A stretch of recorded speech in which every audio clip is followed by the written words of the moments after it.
Hai guys, kali ini saya mau nyobain HP Redmi Note 8 di tahun 2025. HP ini pertama kali rilis pada tahun 2019, berarti usianya sekarang udah 6 tahun ya.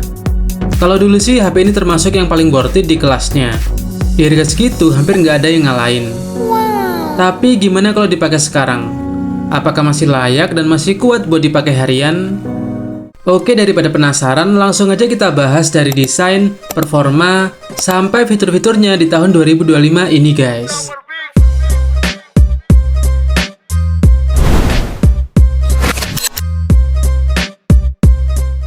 Kita mulai dari desain dan build quality-nya. Di bagian depan ada layar 6,3 inci yang masih menggunakan IPS LCD ya guys, belum AMOLED. Ukuran layarnya memang terasa kecil jika dibandingkan dengan HP zaman sekarang. Apalagi ini masih menggunakan model kamera depan waterdrop ya.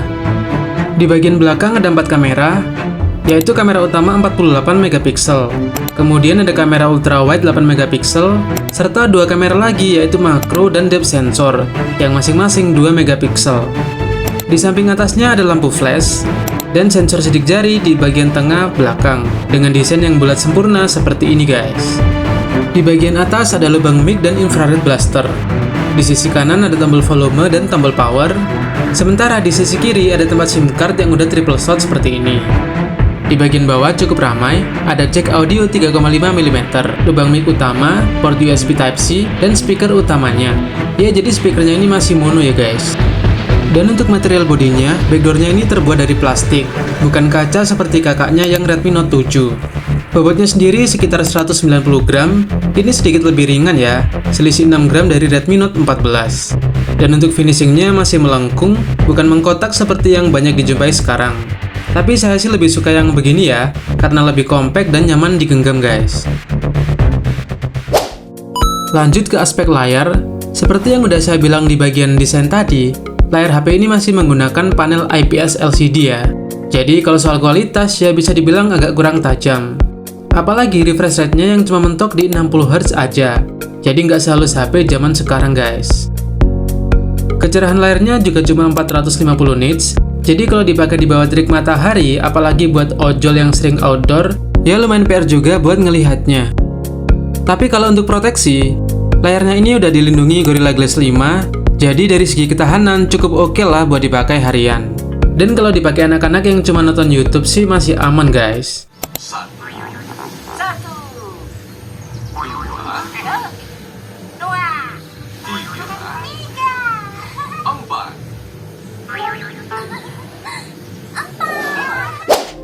Sekarang kita bahas bagian kameranya guys.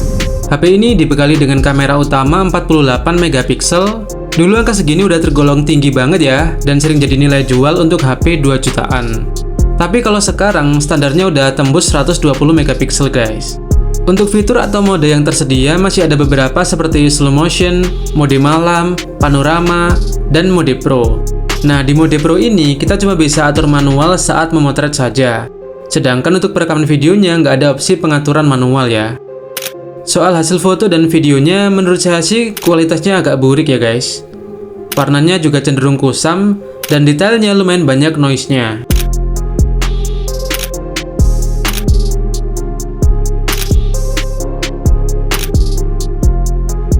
Lalu untuk perekaman video, resolusi yang didukung bisa sampai 1080 60 fps hingga 4K 30 fps guys. Dan kalau di mode slow motion bisa sampai 240 fps.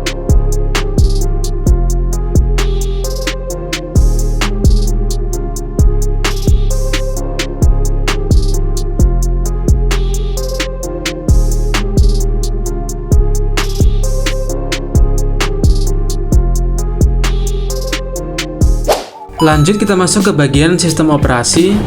HP ini masih menggunakan MIUI sebagai OS bawaannya.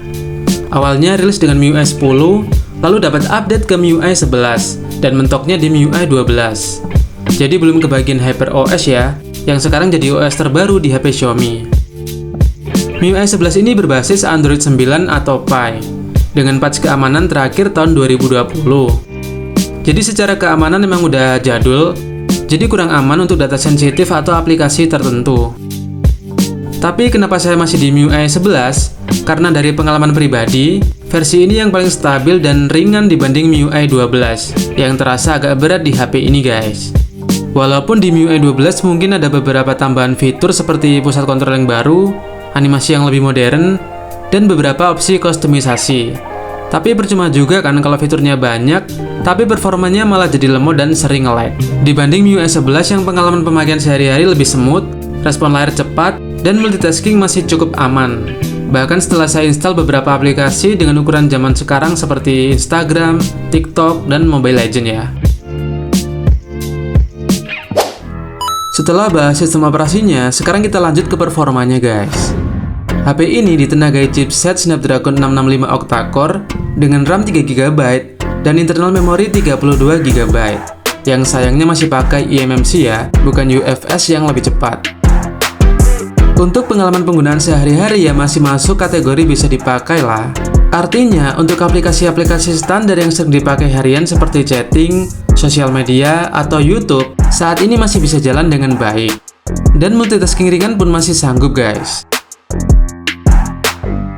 Nah, tapi kalau udah dipakai untuk aplikasi berat macam Shopee atau ngedit di CapCut, HP ini mulai agak nge-lag parah. Kalau nggak sabaran rasanya pengen banteng nih HP guys.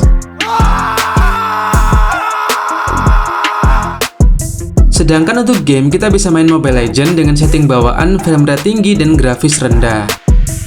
Ini masih playable atau bisa dibilang masih nyaman dimainkan.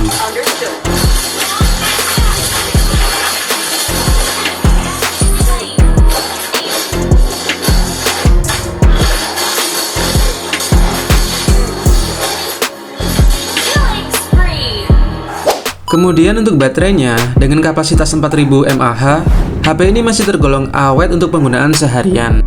Meskipun kapasitas segitu memang lebih rendah ya, dibanding dengan rata-rata HP saat ini yang sudah 5000 mAh atau bahkan lebih. Jadi kalau saya cabut cas pagi-pagi lalu dipakai aktif seharian, biasanya baru ngecas lagi sekitar jam 6 atau jam 7 malam. Sementara untuk pengisian dayanya mendukung maksimal 18 watt. Dan dari kondisi mati sampai penuh 100% memakan waktu sekitar 2 jaman guys. Untuk fiturnya, MIUI 11 di Redmi Note 8 ini udah mendukung split screen, aplikasi ganda, kunci aplikasi hingga ruang kedua. Selain itu masih tersedia juga fitur face unlock dan sensor sidik jari pastinya guys. Dengan semua fitur tadi dan yang udah kita bahas sebelumnya, HP ini bisa kalian dapatkan di harga bekas mulai 400 ribuan untuk kondisi batangan, minus sedikit, dan varian terendah. Kalau kondisinya full set, mulus, dan RAM tertinggi, harganya masih di kisaran 800.000 sampai 1 jutaan guys. Dengan harga setinggi itu, menurut saya HP ini kurang worth it ya. Masih mending ambil Redmi Note 10 atau Poco 3 NFC yang performanya masih lebih stabil di semua aspek. Tapi kalau masih di bawah 600 ribuan, bolehlah dipertimbangkan. Oke, jadi sampai sini dulu video untuk Redmi Note 8. Silahkan tulis di kolom komentar kalau kalian masih pakai atau punya pengalaman dengan Redmi Note 8 ini guys. Kalau nggak suka silahkan dislike, tapi jangan lupa share, like, dan subscribe kalau ada request nostalgia dengan HP Xiaomi lain. Tulis juga di komentar biar kalian nggak ketinggalan video Xiaomi selanjutnya. Terima kasih.